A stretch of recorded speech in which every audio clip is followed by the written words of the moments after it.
আসসালামু আলাইকুম ওয়া রাহমাতুল্লাহ। সম্মানিত প্রিয় বন্ধুগণ, এবার বেরিয়ে এলো মূল আসল তত্ত্ব যে মাওলানা মুফতি সাইয়্যিদ আহমদকে কেন অপহরণ করা হয়েছিল।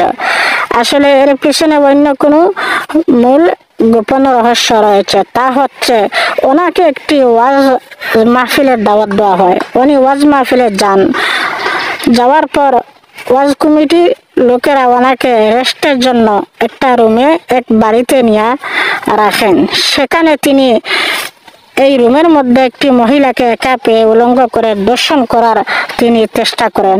এই ঘটনাটি যখন ওয়াজ কমিটির কানে এসে গেল, তখন ওয়াজ কমিটির লোকেরা ওয়াজ বন্ধ রেখে ওনাকে রুমের মধ্যে আটকে রাখেন। শেষে চরমনের পীর গিয়ে ঘটনাটিকে মিটমাইট করে নিয়ে আসেন।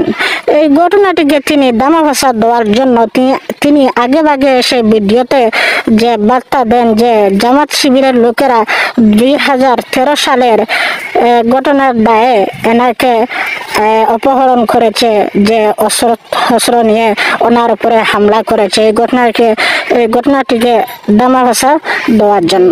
এবার দেখেন যে এই চরমনের পীর সাহেবের মুরিদেরা কত বড় জঘন্য, আর উনি একজন আলেম হয়ে কত বড় জঘন্য কাজ করেছেন, আর কত বড় বানোয়াট এই বাটফার।